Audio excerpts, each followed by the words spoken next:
यक्ष विचारतो की किम नु हित्वा प्रियो भवेत. म्हणजे काय सोडलं की आपण प्रिय होतो. काय बरं सोडायला पाहिजे? खरं तर अनेक गोष्टी सोडायला हव्यात, पण युधिष्ठिरांनी उत्तर दिलंय की मान सोडला ना तर आपण प्रिय होतो. मान म्हणजे अभिमान किंवा अहंकार. दोन माणसांना एकत्र आणण्यापासून सगळ्यात मध्ये जो रोखतो ना तो असतो अहंकार. आजच्या भाषेत इगो. मी तिथून चालले होते, साधं लक्ष सुद्धा दिलं नाही, बस एवढीशी गोष्ट पुरते आपल्याला त्या माणसाची कायमचं शत्रुत्व घ्यायला. पण आपण थोडासा पुढे जाऊन विचार नाही करू शकत की बाबा काय असं झालं होतं म्हणून त्यांनी माझ्याकडे लक्ष दिलं नाही. कदाचित तो त्याच्या विचारांमध्ये असेल, कदाचित कुठल्या तरी प्रश्नामध्ये असेल, किंवा खरंच कदाचित त्याचं लक्ष माझ्याकडे गेलं नसेल. पण आपल्यातला जो अहंकार असतो ना तो इतका गुणी नसतो. तो लगेच आपल्याला त्याची तक्रार ऐकवत असतो. हा जो मी असतो ना तो फार अवघड आहे. बासरीच्या बाबतीमध्ये मागे असं वाचलं होतं, म्हणजे आता ते बासरी वादक किंवा बासरी घडवणारे तज्ज्ञच खरं सांगू शकतात, पण हा वाचलेला किस्सा आहे की बासरी पंचमी, सप्तमी, अष्टमी, नवमी, दशमी या तिथींना बनत नाही. ती बासरी जर त्या तिथींना केली तर ती पिचते म्हणे. का? कारण ह्या तिथीमध्ये मी येतो आणि बासरीमध्ये मी शिल्लकच उरता कामा नये. एका शायरचा शेर आठवतोय, तो असं म्हणतोय की कहलवाता है जो तू बस वही कह सकती हूँ. बासरी म्हणतीये कहलवाता है जो तू बस वही कह सकती हूँ, अपने मन की कहूँ इतनी मेरी औकात नहीं. मी मोकळी आहे रे पूर्णत्वानं, तू जशी फुंकर घालशील ना तसंच मी वाजणार आहे. ही फक्त बासरी नाही, हे खरं तर आपण म्हणायला हवंय असं त्या शायरला वाटत असावं कदाचित. कारण खरोखरच त्याच्याशिवाय काय आहे. पण हे म्हणायला फक्त आपला अहंकार आपल्याला काही मोकळा बसू देत नाही.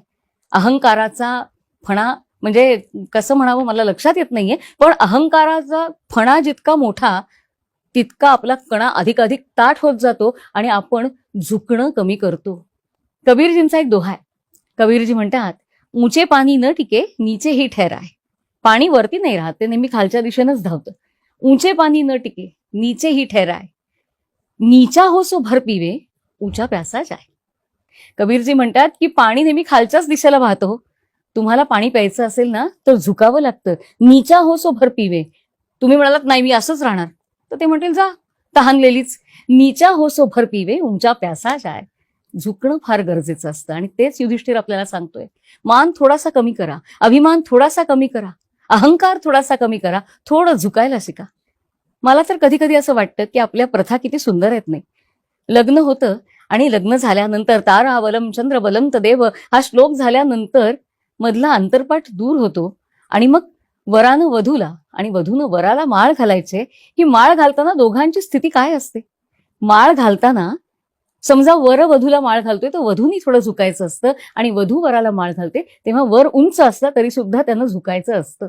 मला वाटतं संसाराच्या पहिल्या पावलातच आपली ही प्रथा आपल्याला हे शिकवते की ताठ मानेनं जरूर जगावं, पण घरामध्ये मात्र थोडंसं झुकायला शिकावं. कारण जोपर्यंत आपण झुकत नाही, समोरच्याचं मन पाहायला शिकत नाही, तोपर्यंत आपला विकास होऊ शकत नाही. एकमेकांच्या साथीनंच पुढे जायचं असतं, कारण आपण एकटे ह्या जगात जगू शकत नाही.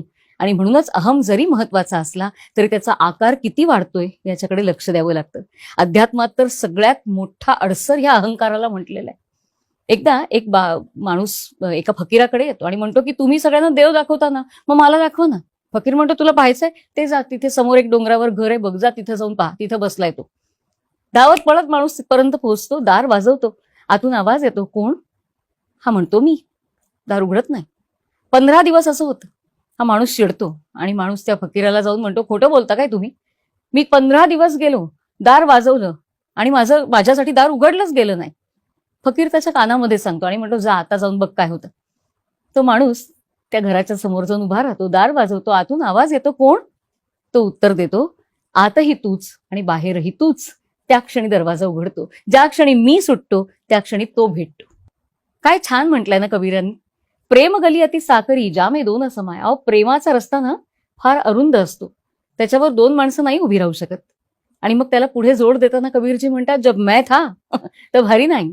जेव्हा मी उभा होतो ना तेव्हा तो नव्हता तिथे, तो म्हणजे भगवंत. आणि आता जेव्हा भगवंत उभा आहे ना तेव्हा मीला मुळी वावच नाही, अशी ही प्रेमगली. तेच सांगतायत युधिष्ठिर सुद्धा की थोडासा अहंकार कमी करूया, थोडासा मान कमी करूया, थोडासा इगो कमी करूया. त्यानं काहीही नुकसान होणार नाही, उलट आपलं जगणं सुकर होईल, फक्त आपल्यासाठी नाही तर इतरांसाठी सुद्धा.